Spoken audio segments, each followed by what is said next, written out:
Dear student, Rizwan Danish biology lecture is here. आज हम next topic start करने लगे हैं, that is community level. Last time हम ये डिस्कस कर रहे थे कि इंडिविजुअल जो हैं वो आपस में मिलते हैं तो पॉपुलेशन बनाते हैं। अब एक ही जगह पर जो एक ही पॉपुलेशन मौजूद है, ये ज़रूरी नहीं है कि वहाँ पे एक पॉपुलेशन है, इसके अलावा और भी पॉपुलेशंस मौजूद होती हैं।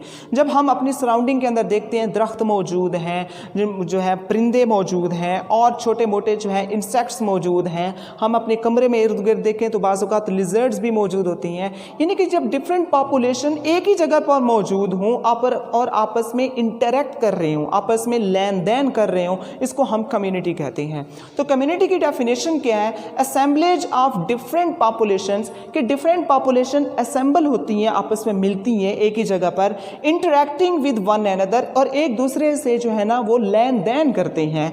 And in the same environment, एक ही एनवायरनमेंट के अंदर, मिसाल के तौर पर ये एक एनवायरनमेंट है, इसके अंदर डिफरेंट पॉपुलेशंस अगर मौजूद हैं, एक ये पॉपुलेशन मौजूद है, एक ये पॉपुलेशन मौजूद है, तो डिफरेंट जब पॉपुलेशंस आपस में इंटरेक्ट करते हैं, ये सारे जानदार जब आपस में इंटरेक्शन करेंगे तो इसको हम कम्युनिटी कहते हैं।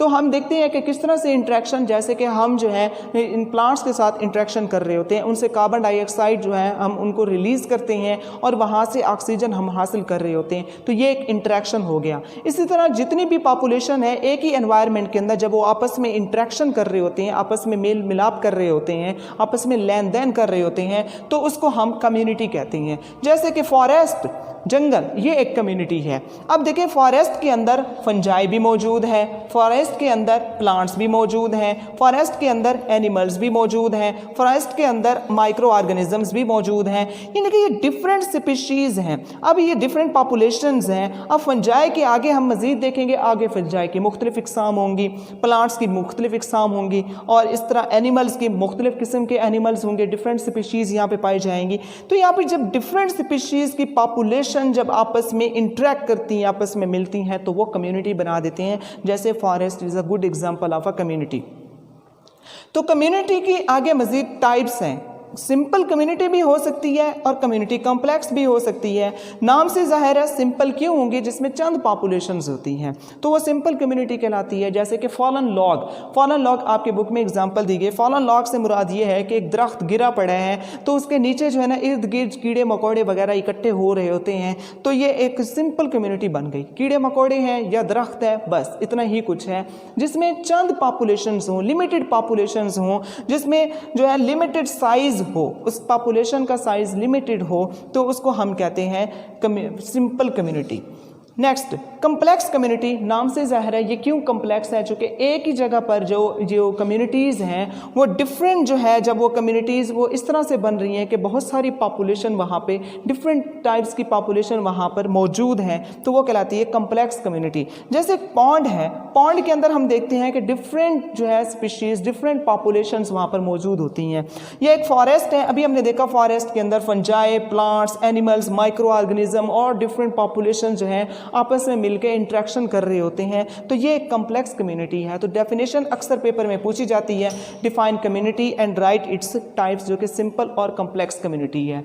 नेक्स्ट वन इज, और एक और बात हम देखते हैं कि जो सिंपल कम्युनिटी होती है जिसके अंदर चंद पॉपुलेशंस होती हैं, तो अगर उसके अंदर कोई भी स्मॉल चेंज आ जाए, एक छोटी सी चेंज भी आ जाए, तो वो बहुत ड्रास्टिक होती है, बहुत ख़तरनाक होती है एंड लॉन्ग लास्टिंग, और ज़्यादा अरसा तक वो चेंज जो है ना उसके ऊपर अफेक्ट कर जाती है, उसके ऊपर मुतासर उसको कर जाती है, चूँकि उसमें ऑलरेडी लिमिटेड पॉपुलेशंस हैं, कम पॉपुलेशंस हैं। और अगर उसमें थोड़ी सी चेंज आ जाए, क्लाइमेट के अंदर चेंज आ जाए, कोई बारिश आ जाए या कोई तूफान आ जाए, तो मतलब इस तरह की कोई भी चेंजेस आएंगी सिंपल कम्युनिटी के अंदर, उसके लिए वो ड्रास्टिक होंगी, उसके लिए वो खतरनाक होंगी।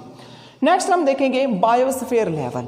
आखिरी लेवल है, हम इसमें देखते हैं कि जब डिफरेंट कम्युनिटीज़, यहाँ की कम्युनिटी, बाहर की कम्युनिटी और ममालिक की कम्युनिटीज़, इस पूरी अर्थ के अंदर वो तमाम कम्युनिटीज़ जो जहाँ पे जानदार रह रहे हैं, वो बायोस्फीयर लेवल कहलाता है।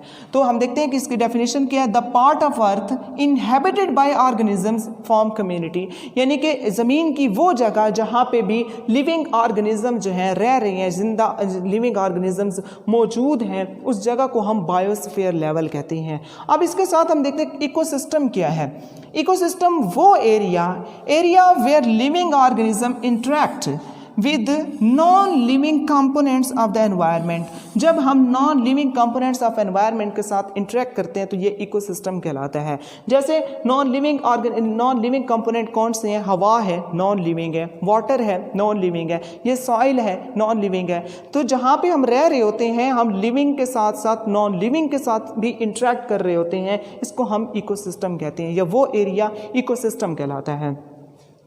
यहाँ पे हैबिटेट का एक जगह पे जिक्र आया तो हम देखते हैं हैबिटेट क्या होता है कि वो area of environment in which organisms live, वो एरिया या वो माहौल जिसके अंदर एक जानदार रह रहा है वो उसका हैबिटेट कहलाता है। जैसे फ़िश है, फ़िश का हैबिटेट पॉन्ड है, वाटर है, सी है वगैरह। इसी तरह हमारा जो हैबिटेट है वो खुश्की पे हम रह सकते हैं। इसके अलावा हर जानदार का अपना हैबिटेट होता है, जिस माहौल में वो जो है ना वो रह सकता है या रहता है वो उसका हैबिटेट कहलाता है। तो आज के इस टॉपिक में हमने ऑर्गेनाइजेशन लेवल को कंप्लीट किया और हमने ये सफ़र शुरू किया था इलेक्ट्रॉन, प्रोटॉन, न्यूट्रॉन से, और बात हमने ख़त्म की आज बायोस्फीयर लेवल पे कि ज़मीन का वो हिस्सा, ज़मीन की वो जगह जहाँ पे ज़िंदा जानदार, ज़िंदा चीज़ें रह सकती हैं, उसको हम बायोस्फीयर लेवल कहते हैं। आई होप सो कि आज का ये टॉपिक आपको समझ आ गया होगा। अगर इस हवाले से कोई बात समझ नहीं आई, यू मस्ट टेक्स्ट मी और call me via WhatsApp. I will welcome you. Lecture dismissed.